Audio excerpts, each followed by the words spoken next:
Good morning, Cathy. It's nice for you to join us today. And how are you? It's great to be here, Cindy. I'm really interested in learning how to use this platform and having this chance to talk to you as well. Fantastic. Now, I'm so pleased that we're having this opportunity to have a chat with you, because you're one of the few people I know who has actually gone up a mountain, a team member, and actually come down a leader. Can you kind of talk me through on what got you interested in joining the team in the first place and what happened after that? Well, I don't know about coming down the mountain a leader, but certainly coming down the mountain having learnt an enormous amount of stuff, a great deal of which had nothing to do with climbing mountains. Well, it did, but it had nothing to do with kind of how you use an ice axe or, what your safety procedures are. Mm-hmm. This is the famous, notorious first South African Everest expedition, which was part of the famous, notorious 1996 spring season, which is the subject of this big Hollywood movie that's just come out. And I got onto that team almost entirely by accident, which sounds odd. I mean, you don't think that that's how you're going to go and tackle Everest, but a surprising number of life's really interesting opportunities, I think, do kind of sideswipe you, and you've either got to grab them as they go past and try and make them work, or you lose them. So in this case, I've been climbing since I was 18, rock climbing and then mountaineering, the Alps, the Andes, Central Africa. But Everest hadn't even occurred to me. This is not in any sense a childhood dream or a lifelong ambition or any of this stuff. All I wanted to do was go to the Himalaya. Okay. I mean, this was South Africa under sanctions. All right, we were just emerging from the end of the apartheid regime. But for decades, they'd been really difficult for us to travel and expensive, and almost no expeditions went to the Himalaya from South Africa. And it's just like anybody trying to get their first job. They won't give you a job because you haven't got any experience, and you haven't got any experience because nobody will give you a shot, Mm-hmm. And then up came this, the first South African Everest expedition, all over the press. And there's this weird thing about, we're looking for a woman to join the team. And I think, basically the sponsor decided that the whole project was like, yeah, okay, whatever, mountain climbing, ho-hum. We don't really have a mountain climbing heritage in South Africa. But let's make the whole thing that much more kind of media exciting by, finding a woman and sticking her on the summit like a flag. Okay. How the whole thing came across. Like, okay. I wasn't convinced, and I did have girlfriends, given that we were all in our mid-20s at university, postgraduate, all thoroughly feminist and, stuff. I had friends who said, like, no way, you can't apply for that. It's just, but sometimes you've got to take opportunities even when they aren't kind of ideal. Mm-hmm. I just thought, stuff it. I'll put up with whatever the weird byproducts are of this team. Just because it's the Himalaya. So you're the first woman out of South Africa to actually climb the mountain then? Well, so this was the first South African team. So the first South African team. We were the first African team. No one from the African continent had climbed Everest at that point. And but it wasn't about Everest. It was just about Himalaya, apprenticeship. I get to go out there with a bunch of people who presumably know what they're doing on this big mountain, and I get to learn stuff. And that's why I joined. And it then, of course, turned into this astonishing event. And then it changed my life. Literally. It, started me on a career I didn't know existed. It led to my eventually changing continents. It changed everything. And I say came fairly close to not even actually applying. It's funny, I'd be living such a different life if I hadn't. Do you think you'd be just straightforward climber then, as opposed to a mountaineer, or how did it change your life in such a way that actually you as a climber can actually help me as a business person? I mean, well, in two senses. One was that I discovered that climbers could help business people, which was interesting. I had no idea that professional speaking existed as a concept, or motivational speakers or anything like that. But then it also gave me a set of insights, which were initially fascinating just to me. And then I began to realize that our incredibly dysfunctional team wasn't some massive anomaly. It was a fairly common set of circumstances based around a reasonably common set of dynamics, and that this did not only apply to people who are out there climbing mountains. And that was fascinating. So I think, just to give this some slight context, the South African expedition turned out to be famously dysfunctional, at least to start with. I mean, to the extent to which we actually had 3 team members walk out before we got to base camp. And all of this was splashed all over the media in South Africa and leaked out into international media as well, and was playing out in front of other international teams on the mountain. And it's like, yeah, how to have a complete meltdown in front of everybody. but if you had that many people leave the team at base camp, I mean, wouldn't that endanger the project? Well, exactly. Would it endanger the project? Because that's what forces you to say, well, what is the project? And what does it really take to fulfill your project? It forced us to be explicit about a whole lot of stuff that we'd simply taken for granted, that we just made assumptions about. Just to sort of make a couple of those explicit. For example, we just assumed that because everyone loved climbing, we'd get on with each other. We share a common passion. Why Okay. wouldn't we? You go climbing with someone for a week, it's fine, you have a good time. Why wouldn't that translate to an expedition which is actually going to take 3 months and is under much more public scrutiny and pressure, with the whole added side of it's actually a massive business project in the terms you've taken hundreds of thousands of dollars of corporate money in sponsorship. Oh, wow. How is this different from just going for a week's climbing holiday with your friends? It's different in a whole lot of ways. We hadn't thought about that. So in actual fact then, the climbing is business then, because I didn't realize there was that much corporate money is actually poured into the sponsorship behind. Oh, this is expensive. And again, it's about making it explicit. Climbing is a very big church. Climbing is me on Sunday going out with a mate, over the border into France to spend 6-7 hours on a vertical rock face. We had a great time, but we didn't have to do a great deal of preparation or, thinking it through to make that work. Climbing Everest, it's a piece of project management. Right. And it is, I'm not saying that it's business in the sense we weren't a commercial team. We hadn't paid for our places and that kind of thing. But it's a business project in the sense that you have signed contracts with sponsors. You have contracts with media. You have a legal contract with the Nepalese government in terms of the way your permit works. This is much more than just, oh, hell, let's go up a mountainside together. We hadn't even begun to think through that. So we had our priorities not in the wrong place. Obviously, the actual climbing of the mountain is the importance, but we'd completely missed how many other things were going on about this project.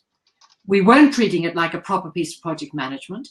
We hadn't thought through the dynamic of having people who aren't trapped together for a week. Bluntly, you can suck up most people for a week. Okay. 3 months? And this isn't a job where you can go home at night and offload onto your partner or, kick the door or at least maybe get away on the weekend. This is 24/7 in tiny tents, in high stress conditions. Mm-hmm. this magnifies all the ways in which team members begin to really get on each other's nerves. This magnifies all the ways in which slightly dysfunctional points of conflict, just little rubbing sore points, they get blown out of all proportion.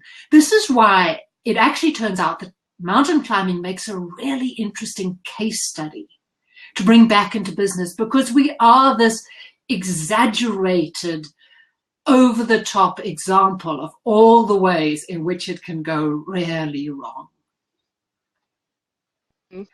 So this is when you're talking about extreme, the parallel is climbing, because in business, though, we would just lose the life of the business or lose the life of the customer. But you're talking about in the extreme format, it's a whole load of much more at stake, as it were. I'm sorry, I'm being visited by the cat. Just this is Getting on the cat. It's a thing that happens. Oh. Yeah, I agree. How much is at stake? Yes, I agree with you in the sense that sorry, the cat. In the sense that we can die. And so in that sense, again, our risks are exaggerated and more obvious. And so that can be useful in trying to talk through risk management. But I'm slightly uncomfortable when my corporate clients go, oh, yeah, you take like real risk and, you know, us, whatever. Like, hang on.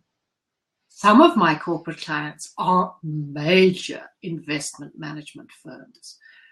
And yeah, sorry, you guys could potentially, and possibly did, crash the world economy. Risk needs to be taken very seriously.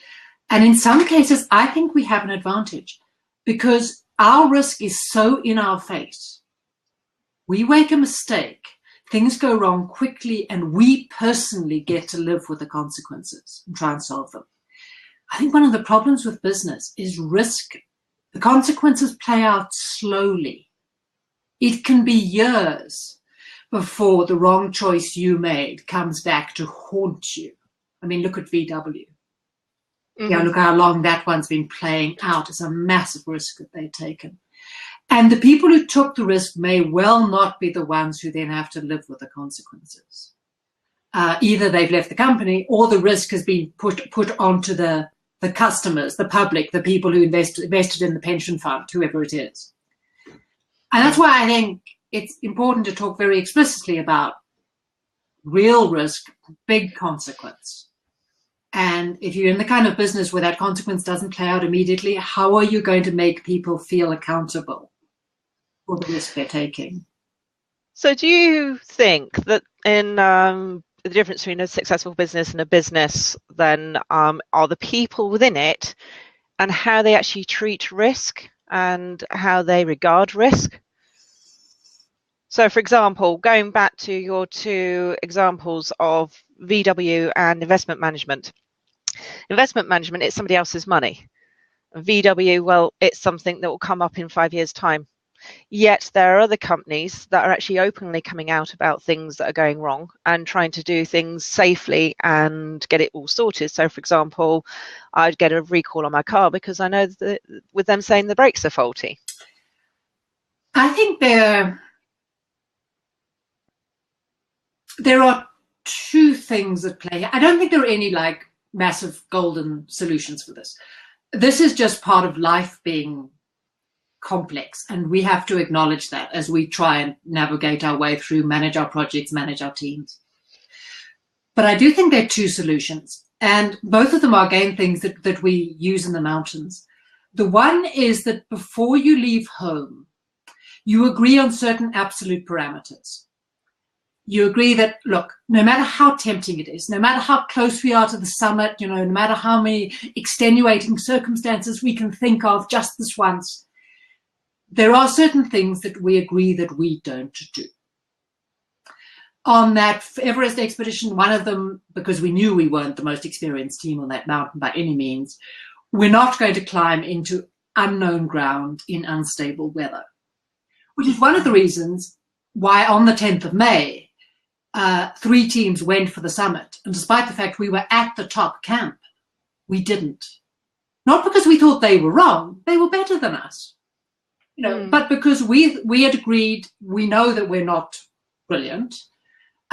We are not going to get tempted onto bits of the mountain we don't even know yet in bad weather.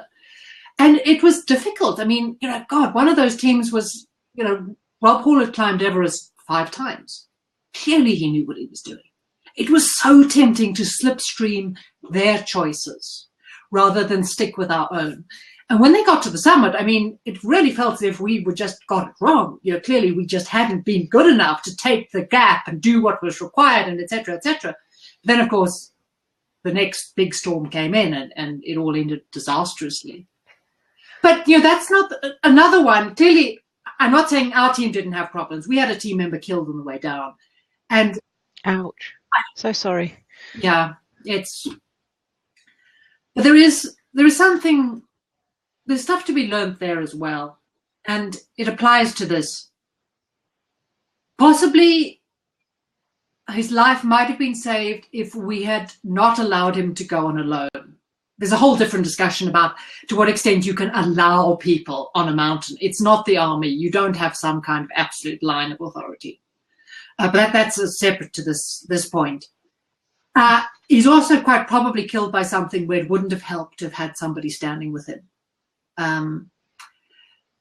But nevertheless, the last big expedition I did, which was the Mizena Ridge on Nanga Parbat, one of our absolute parameters beforehand was we will split the team, because there are absolutely times where that's the most productive thing to do.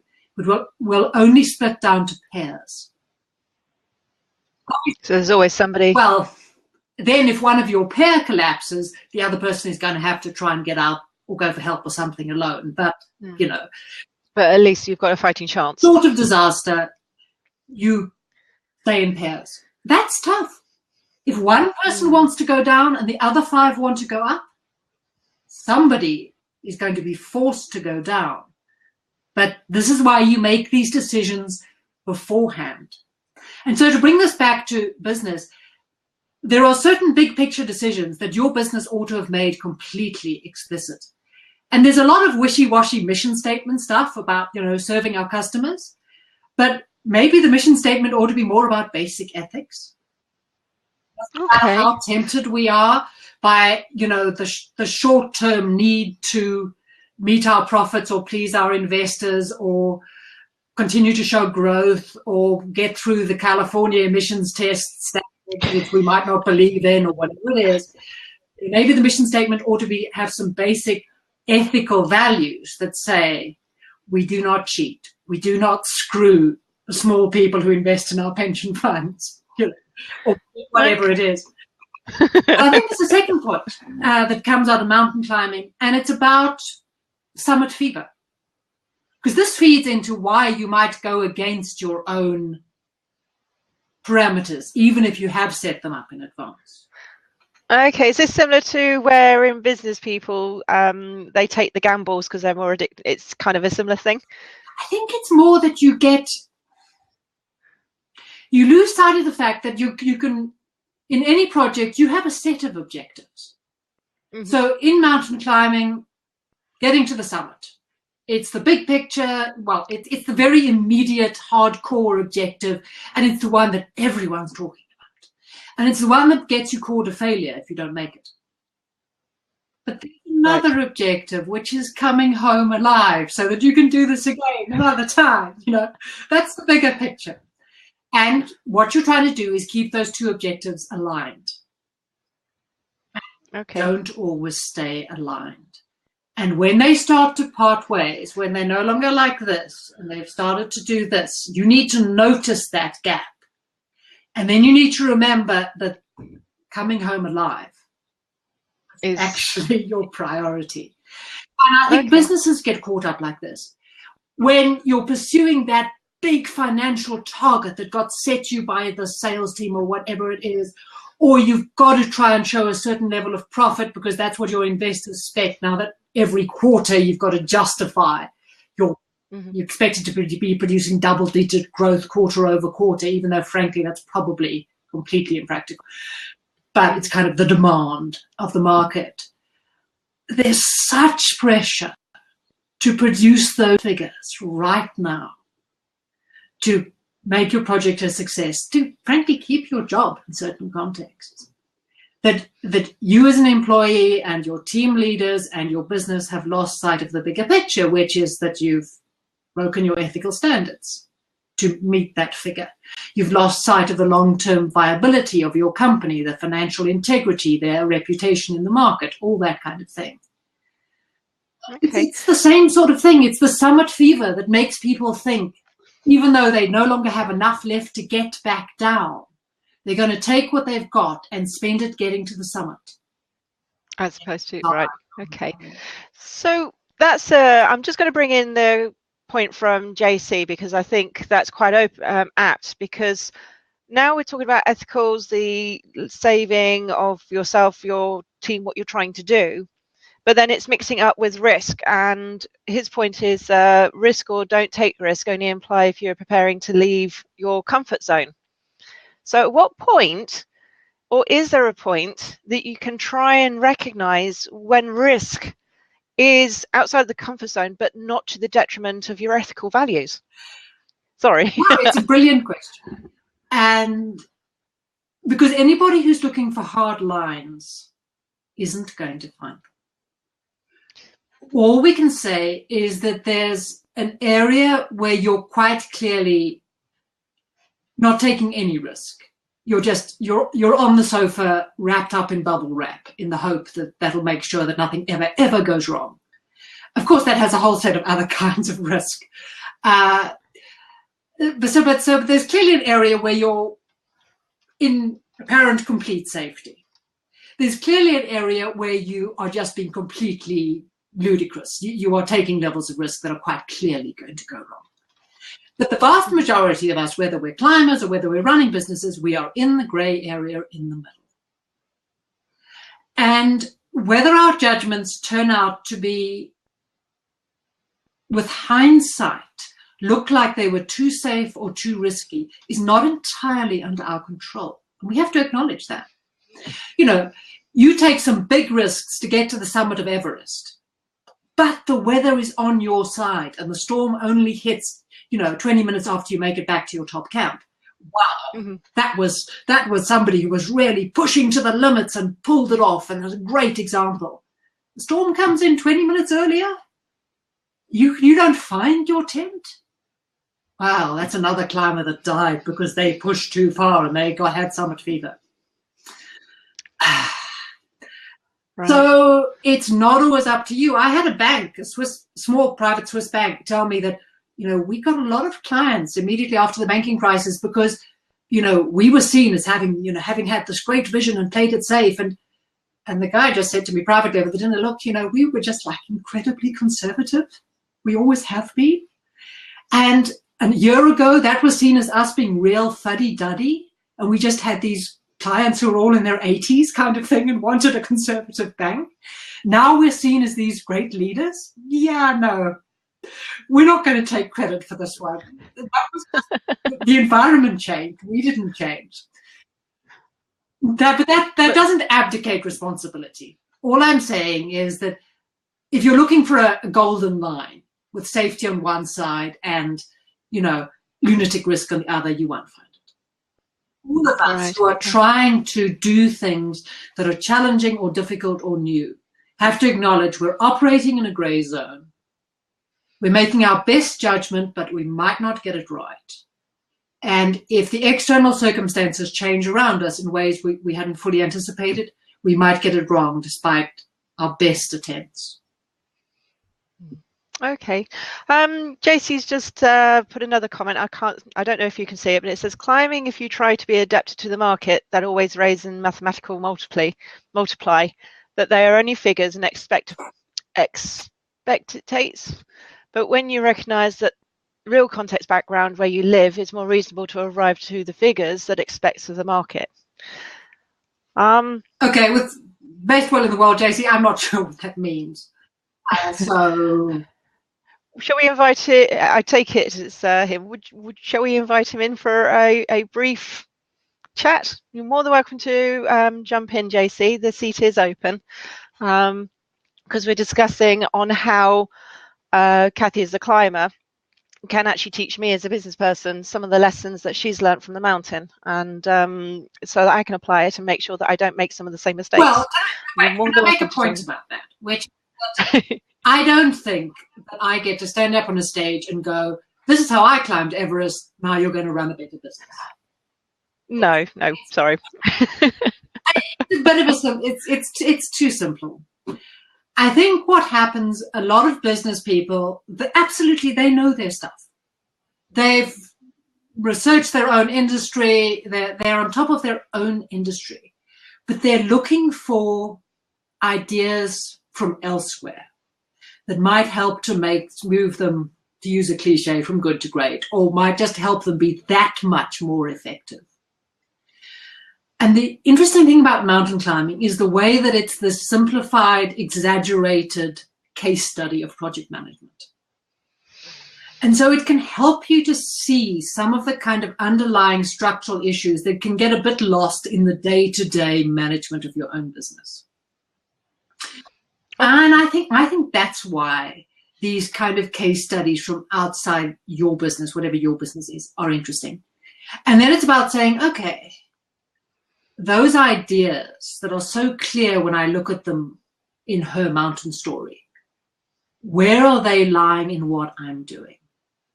Well, it's interesting that you were saying earlier, because of your team being dysfunctional, with 3 people going up, 3 people dropping out of your team beforehand, that I can imagine would have put more pressure and stress on the team that's left behind, which similarly, when I've been in a sales environment and 1 person, 2 people leave either because of their own desire or the company's decided to part ways with them, does put more pressure on everybody else. So I can see the similarity from that viewpoint. But what would you or how did you deal with that as a team? Well, I think one of the things I'm suggesting that people do is look at the dynamic that led you into that level of conflict. Now, I'm not saying that I think every team, the true successful leadership is being able to take absolutely any group of people and bond them together into a highly functioning team. That's just incredibly difficult and utterly exhausting. And not necessarily good for anybody. As the leader, you would do better if you had a team that was slightly more inclined to work together. And the individuals would probably be better off finding a team, a business, a project better suited to their own temperament. The guys who left our team were very good climbers. They just culturally, in the approach, it wasn't the right fit. Right. But so there were a lot of questions to be asked there about, so how did we end up with a team where the culture hadn't been made explicit enough, that we had people in the wrong fit? Then when it began to become apparent that people were kind of talking from very different places, were approaching this project, how did we then fail to open a conversation that said, okay, well, hang on. What is the basic culture of this? What is our approach? Can we make it explicit and then ask people whether they are prepared to buy into it? And if they aren't, then what do?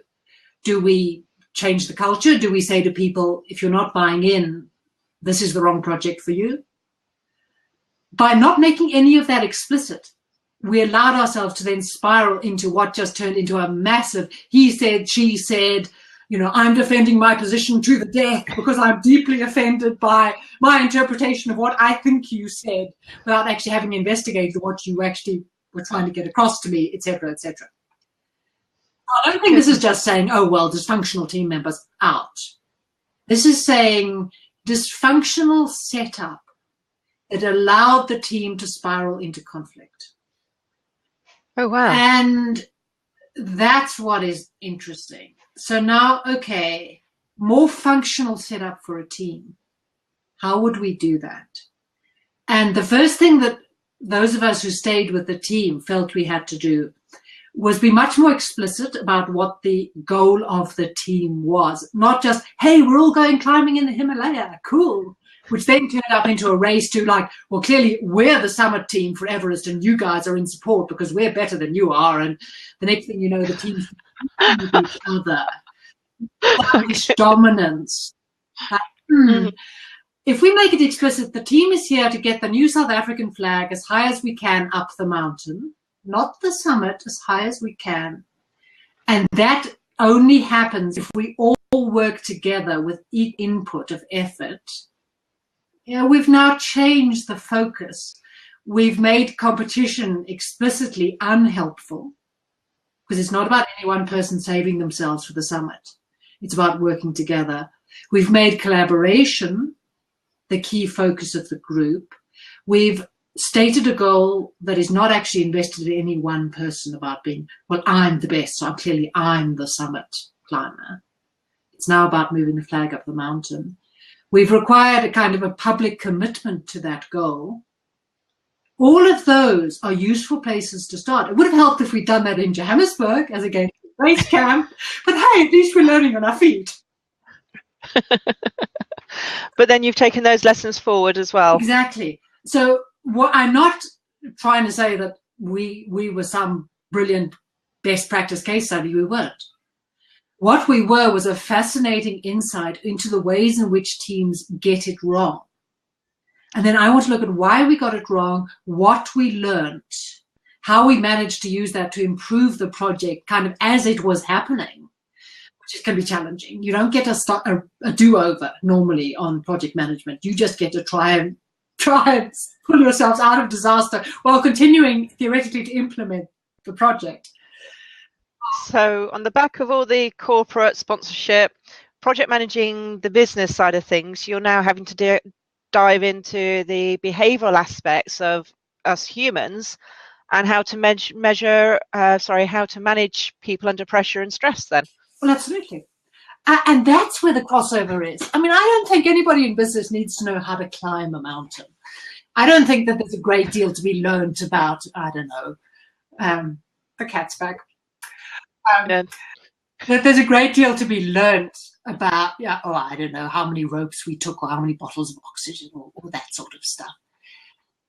I think what's really interesting is when you start looking at the kind of highly ambitious, highly self-confident people who put their hands up for things like climbing Everest or frankly running multinational companies.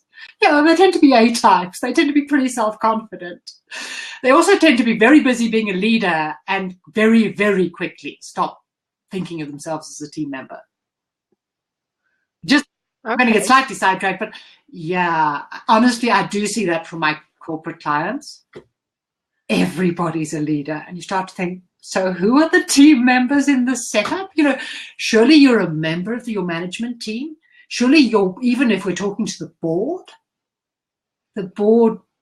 is okay. So having to work with those guys to actually remind them that they are still part of a team, even though they may be a leader of some parts of others, they're still part of a greater team. Yes, I think that with this kind of A-type self-confidence, that means you put your hand up and go, yeah, I'm the person who can do this kind of stuff. I'm the one you need on your team. I'm the one you need running your business, whatever it is. That goes with being quite individualistic. It goes with being quite competitive because you're judging your success against other people. Even on the mountain, it's not a race to climb, but there's no doubt there's a good deal of pecking order stuff that goes on about, so what have you climbed before and what style are you climbing in? And there's just sort of assessing where you fit, judging yourself against other people. That certainly goes on. So with these kind of people comes a tendency very easily to slip into competition. In businesses, very quickly, you're leading your team into a silo because you're not now sharing your information with other teams, or you're not sharing credit because you're too busy furthering your own career as against looking out for the people working within your team. There are all sorts of ways in which competitiveness plays out. So the whole concept of collaborating towards an explicitly set goal that is not about you as an individual or your teams as individuals, I think that's very helpful. And I think this pressure to try and get competitive people to work together is one of the places where mountain climbing teams and business teams meet, where there really is an interesting crossover. Okay. It's not about telling people how to climb a mountain. It's not about saying that, you know, oh yeah, you can set yourself intermediate camps on the way to your summit. You know, I think that's just too simplistic and not really helpful. You know, most people in business are long past needing that sort of hand-holding. But trying to get the best out of good people who are under acute pressure, acute stress, they're trying to pursue some kind of what could like almost an overwhelming objective that's tough, and it takes time, it takes real discipline, there's a lot of setbacks. That's where I think mountain climbing and sort of business project management meet. Well, in that case, I'm going to sort of like ask a lovely little question of you of how do you get people to work together? Because that's one thing I've seen, what you've talked about with the competitiveness and the stress and the pressure. I've seen a lot of people come together for, even example, a charity of Let's Make Poverty History. And you can see them all vying for top position, top media position, getting their voice out there. But then it seems to all kind of, I don't know, sort of like implode on itself. Is that what you're talking about with the vying for the top position, with the leaders all kind of crunching heads and not realizing they're all part of a bigger team as well? And if so, how would we get and how manage the competitive people and get them all working together for the greater cause? I think you need some reasonably explicit leadership into the situation. One proviso, which is I think that leadership shouldn't just be left to the person who's got the big L attached to their name. Certainly on mountains, a lot of times the expert in a particular setup is not necessarily the leader of the group. A good leader can hand the reins of the project over. The other thing is that individually we need to step up. If you're a team member with a dysfunctional leadership, it doesn't help to stand at the water cooler and bitch about how useless your leadership is. It might not feel fair, but if there's a gap there, you need to step up into it. But ways in which I think we can help to try and keep these ambitious teams focused. One is to try and make the overall goal as explicit so that people remember what they're actually trying to achieve. And if you can, to make it kind of emotionally sticky. That's the trouble with the sort of goals that get expressed as a big number. This is the sales target we're pursuing. It's easy to quantify and it's very easy to see where you are on the journey, but it's not all that emotionally sticky. If you can try and find goals that make people connect on a deeper emotional level, that will help to keep them more focused when it becomes more difficult. The next thing I think you can do is make it more explicit about how the fact that collaboration makes everybody more successful. And frankly, if you've set up a sales office where they're directly competing with each other on commission and numbers and stuff, I don't know that pointing out that you do have a collaborative workspace. And there are setups where maybe that is the way to run it. And I don't think this is one size fits all. But to have set up a highly competitive workspace and then be surprised that your staff are highly competitive and are busy stealing work off each other, for example, as against looking for new work. Because you have made beating each other's sales numbers more important than the overall growing your sales market. You've set up a culture that's going to fail. It's the same thing as this setup where they were always going to fire the bottom 10%. I forget what that's called, but this concept that every year you cull the bottom 10% because that will improve the competitiveness of your overall team. This was somebody's big management theory. A couple of big companies bought into this. All it means is that you are trying very, very hard not to be in the bottom 10%.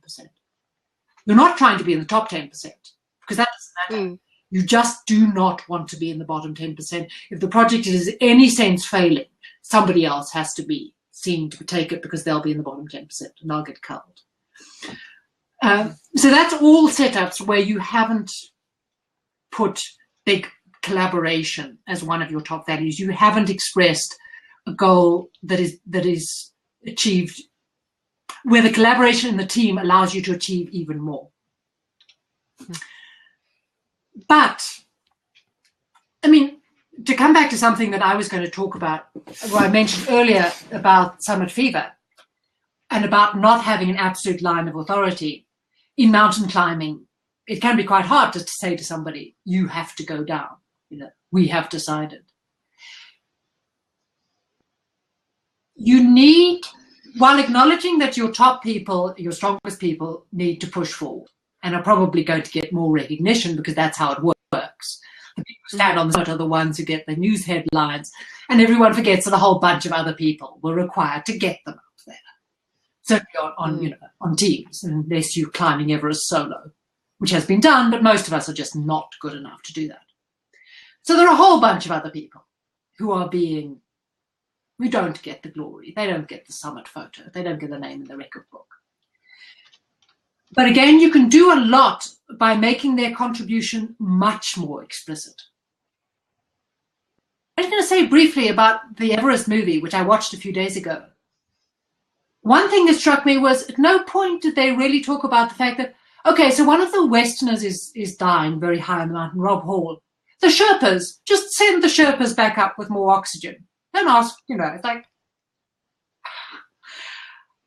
that's a hell of an ask, to reclimb up to the summit of Everest in these terribly difficult weather conditions. Right at the end, one of our kind of key, not exactly a hero, but one of our key characters, Beck Weathers, is going to be flown off the mountain in a helicopter, and it'll be the highest helicopter rescue ever. How did the Nepalese helicopter pilot feel about that? Just nobody talked about what it felt like to be expected to risk your life for that rescue. For this guy who paid $50,000 to, be guided up Everest. There are a lot of support people who don't always get a great deal of credit. And I think you can make collaboration in teams a stronger part of the culture of your company by being much more explicit about sharing recognition with a whole bunch of other people who aren't the superstars. And that has to come from your leadership. One of the things that happened to us on Everest was, when we tried again after the big storm, the famous storm, we got a phone call. It was Nelson Mandela, president of South Africa. And you would think the guy had better things to do with his time. He had a country to run. But Nelson Mandela was incredibly aware of two things. The one was the power of recognition by superstars, by big names. That taking 10 minutes out of his day to make a phone call to the South African team on Everest and say, guys, I'm proud of you for trying again. I believe you can do this. I mean, let's face it, he didn't know if we could do it. He knew nothing about mountain climbing. What he's really saying is, you say you can do it. I believe in you. Prove me right. But taking that time to go to members of your team all the way down the line and go like, yeah, I know what job you do. I know what your name is. I'm glad you're working for me. I'm glad you're on my team. And the funny thing is, when I share this story with people, they all go, God, yes, if only my bosses would do that for me. If only the people up the ladder would recognize the work that I do and my contribution and, know my name, that would be brilliant. Almost none of them look down the ladder and go like, there are a whole bunch of people below me, right down to the cleaners who come in overnight and make sure that I come back to a clean workspace in the morning, who could do with being recognized too. you only have to be 20 and an intern in your first job, and there's already somebody, some teenager going, oh my God, how do you manage that? You know, like, I'm trying to, all through our lives, we can look back down the ladder. So I think it's not just about wishing that other people would do that for us. It's about modeling the behavior that we would hope to get from the people above us. Okay. I'm going to say that, you know, Mandela was brilliant at this. And I'm not just talking about, you know, us doing this, frankly, slightly self-indulgent thing, which is to go off and climb mountains. After the whole Everest thing, I was at a fairly fancy dinner where he was the guest of honor. 200 of Johannesburg's great and good and, you know, mostly white, because that was still where the money was at that point. Nelson Mandela, in a receiving line, shakes 200 hands of 200 important people before we can sit down and have a drink and have dinner. And then he tells the hosts, just hang on a minute. Because while this is happening, at the service door into the kitchen in this big ballroom are the black kitchen staff. And they're all black because it's South Africa. Just peering through the door, trying to catch a glimpse of Nelson Mandela. He says, just hang on a minute. He walked into the kitchen. He shook the hand of every single person in the kitchen, down to the dishwashers. And then he came back out to rejoin the fancy dinner with the fancy business people. He was brilliant at seeing the sort of people that a lot of us just kind of treat as wallpaper. Whether it's the Sherpas or the cleaners or the guys on the factory floor or, you know, whoever it is. I've just asked Paul. Oh, hang on, Paul. I think you got a bit of feedback going on there. I've got a bit of echo from you. I just asked Paul to quickly jump on. He does a lot of work in his local area. Mm-hmm. Could say that. But you made a point about Nelson Mandela. He does know about adversity, so he certainly does. And I don't know a lot about mountain climbing or that sort of stuff. I mean, I've been on some adventures in my life. I was an army cadet, and obviously not at the level of you, Cathy, climbing mountains. But I did my Gold Duke of Edinburgh, and as a 14-year-old, 15-year-old lad, that was a massive challenge. You know, but yeah. Stuff is great for teenagers. I think we could do with them all taking more risk, more of that kind of adventure. Yeah, I was also selected to represent Great Britain in Canada, one of 25 Army cadets across the UK. Very impressive. And the whole 6 weeks was adventure training, including a survival course, which was giving up smoking is the hardest thing I've ever done in my life. But then that survival course, I would say, was the second hardest thing. Cool. Yeah, well, this is one of the things that we're finding from Cathy, that some of the lessons she's learned are kind of parallels that you can use in business. So, for example, risk, when to take risk, how to get out of your comfort zone, but not to the detriment of your ethical values, and how to properly design the goal so that it doesn't affect the culture in an adverse or negative way. So it's been really a good learn. One thing, actually, though, that I would guess, Paul, I think you might buy into, which is that you learn a good deal about kind of discipline. And I would imagine whether from that giving up smoking and every single day is yet another day when you're not going to have a cigarette, to getting out there on the adventure trail, and every day is another day where you're going to grit your teeth and keep on going in difficult circumstances. Yeah. That's useful. Because I do think we're kind of living in a culture where we're a bit too quick to go like we want instant success. Oh, absolutely. You know, individually we're saying, I want to be a superstar at 18, or whether as a business we're saying, we want brilliant sales figures the week after next to make it happen. It's like, that's unrealistic. Still making realistic goals. Well, the thing with climbing mountains is that it's not only is it physical challenge, it's also a mental challenge, because sometimes you've got to push your body to do things it don't want to do, or is designed to do, for that matter. But smoking is more, I would say, a mental challenge, and sometimes the mental challenges can be as difficult as physical ones. You know, and like I say, was the most difficult thing. That thankfully I've got an understanding wife who, because I nearly killed her. That's always a great help. Understanding, Absolutely, joy are a huge help. But I think all of these challenges require a lot of mental discipline. And the thing is, you can take that confidence from one area into another.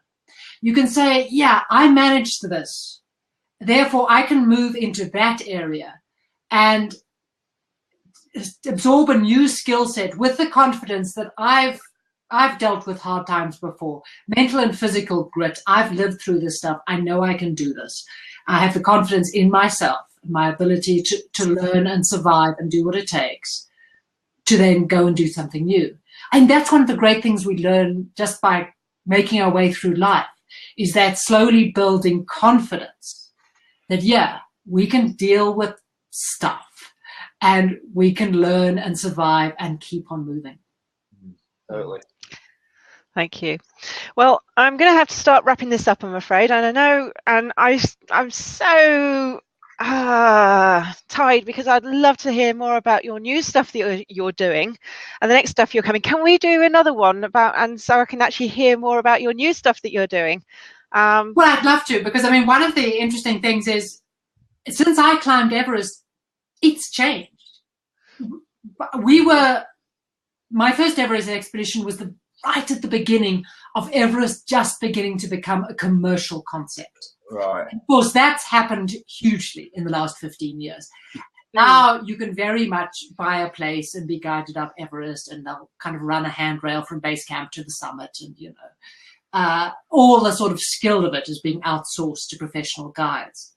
As climbers, you need to move on. Everest isn't quite what it once was. And I've been trying to do some interesting stuff in both my climbing and my speaking work about, right, what happens when this amazing achievement is now apparently everybody's comfort zone and it's not what it once was. You've got to go move forward. You've got to come up with new challenges. You've got to realize that your skill set is going to have to be pushed forward again, and that's quite a scary thing to do. Well, you could apply that to the same principle to blab, for instance. You know, you know, the thing is that yes, at one time there wasn't that many people doing it, so it was considered a major achievement. It's the same with the International Space Station and space travel now. You know, we don't really marvel as much as we used to when a rocket goes up and delivers supplies and astronauts to the space station. It's not a big deal anymore. It's the same with blab. You know, it started off with a few people, early adopters, and now it's starting. I don't think it's nowhere near going mainstream yet, but it won't be long before it does. No, once they're worked on quite a few of the things, because I know they're doing screen sharing and all the rest of it. So things like that for a lot of the speakers I work with is going to be invaluable. Oh, I can't wait. But I'm going to have to cut this now. And Cathy, I would love to make a new date with you and do this again, but on the next stuff and your new stuff, because I've seen all the pictures where the mountaintop has changed from being pure white to more rubbish and everything else now as well, and get to know more about the Sherpas and the team support and all that side. So I'm going to stop it now and say thank you very much for your time, and thank you for joining us. Thank you. Thank you, everyone.